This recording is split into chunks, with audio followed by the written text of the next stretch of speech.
सारे लोग सोहर गान करते खूब नृत्य कर रहे हैं। महाराज श्री दशरथ जी को विशेष समाचार सुनाई पड़ा।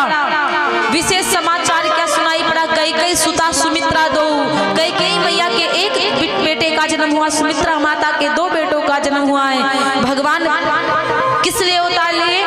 विप्रधेनु सुर संत हित लीन मनुज अवतार, निज इच्छा निर्मित तनु माया गुण गोपाल। विप्रों के हित के लिए, संतों के हित के लिए भगवान प्रकट होते हैं, जन्म लेते हैं, मनुष्य बनकर के आए। और इतनी प्यारी वाणी में राम जी रोए, सुनि शिशु रुदन परम प्रिय वाणी। बड़ी प्यारी वाणी में भगवान राम जी रोए। संभ्रम चली आई सब रानी, और राजा दशरथ जी तो कहते हैं परमानंद पूरी मन राजा, और कहा बुलाए बजाओ बाजा।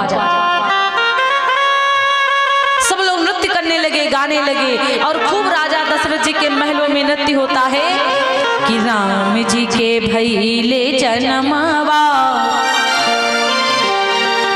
राम जी के भइले जनमवा, अवधपुर बाजेला भजनवा।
सेवा करिए।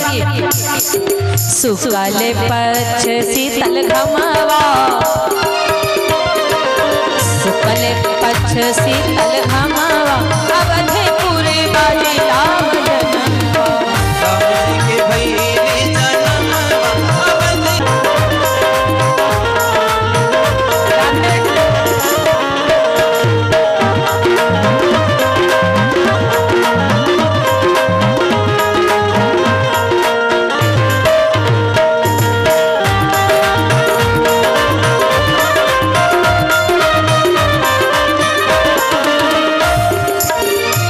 दशरथ घर लाल भयो है, राजा दशरथ घर लाल भयो है, राजा दशरथ घर लाल भयो है। एक नाही, अरे एक नहीं 4 ललनवा, अवधपुर बाजेला भजनवा। एक नहीं 4 ललनवा,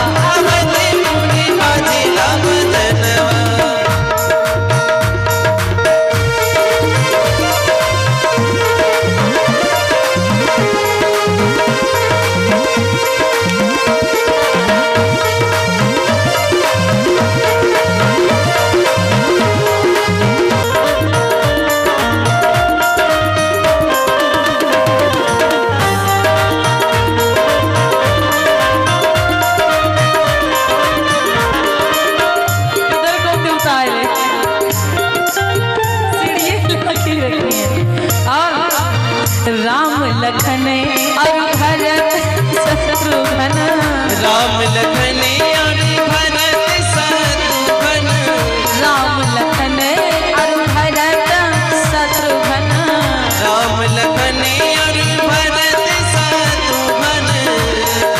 गुरुजी, अरे गुरुजी करेला मकरनवा, गुरुजी करेला नमकरण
आनंदित भैले गगन मंगनवा, धरती आनंदित भैले गगन मंगनवा, धरती आनंदित भैले गगन मंगनवा।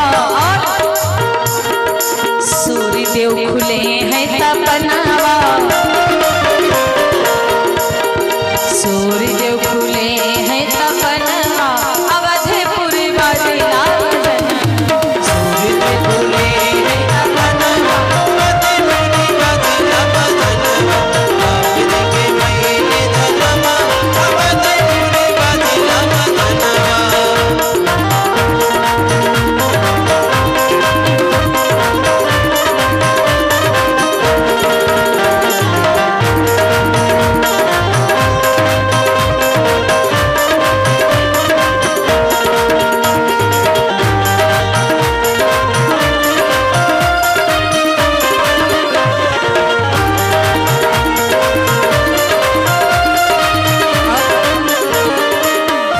अरे चलहु सखी करी आई दर्शनवा, चलो सखी करी आई दर्शनवा, चलहु सखी करी आई दर्शनवा, देख के जुड़ाए जाए नयनवा,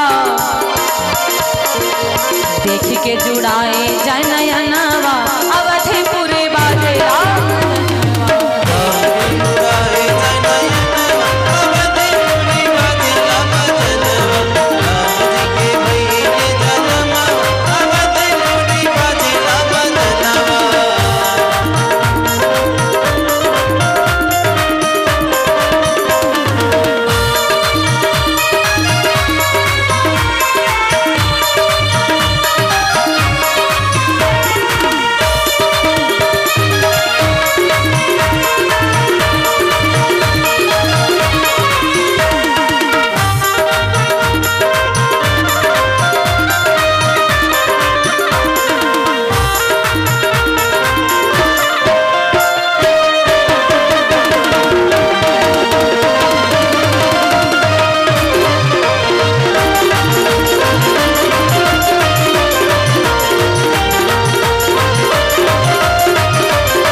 भगवान की जय हो, सवरिया सेठ की जय हो, आदि शक्ति जगदम्बा मैया की जय हो। खड़ी हो जाइए आप लोग। और आप लोगों से कहा गया था टॉफियां लेके आना है, चॉकलेट लेके आना है, खिलौने लेके आना है। आए कोई लेकर? कोई नहीं लेके आया। बाप रे गज हैं लेके आए हैं तो काहे पाल रखे हैं, यहाँ ले आइए। बोले व्यास भगवान की। बाकी ये सब लोग खाने वाले आए हैं। गजब है। जो लोग लेकर आए यहाँ लेकर के आओ।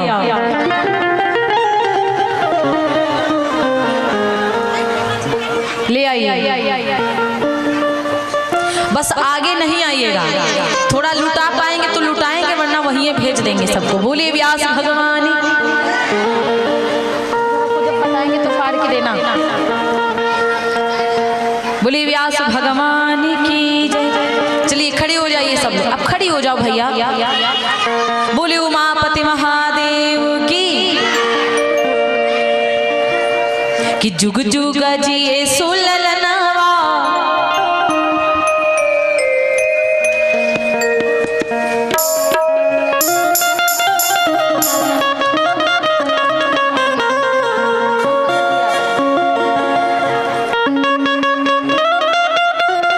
भवनवा के भाग जागल हो, ए ललना लाल हुई है फुलवा के दीपक, मनवा में आस लागल हो।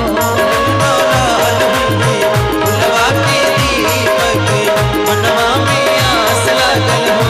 ललना लाल हुई है फुलवा के दीपक, मनवा में आस लागल हो। वहीं पे रहना आप लोग। जुग जुग जिए सुललनवा भवनवा के भाग जागल हो। जुग जुग जिए। आगे कौन बोला था? ने कोई तख्त के पास नहीं आना है भैया, इसको वहीं ले जाओ।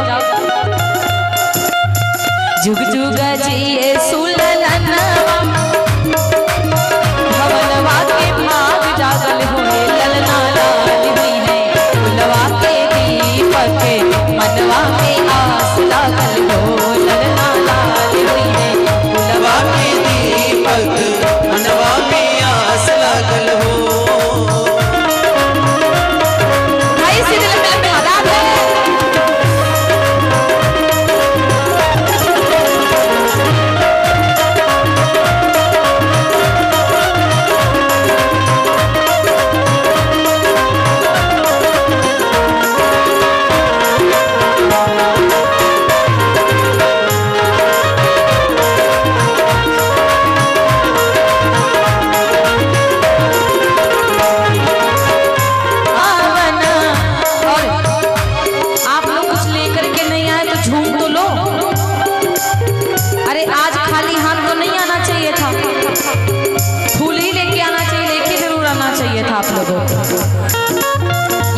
करो, आप लोग उधर ही करो।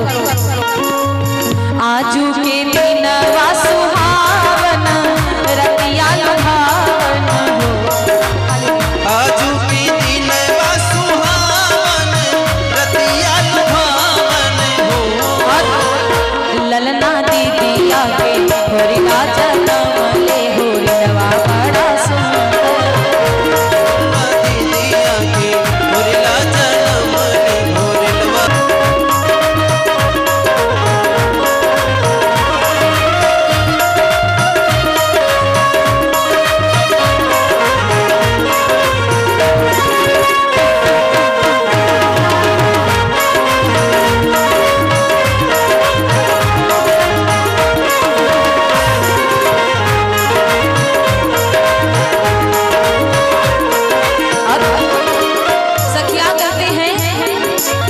नकिया हवे जैसे बाबूजी के अखियां तो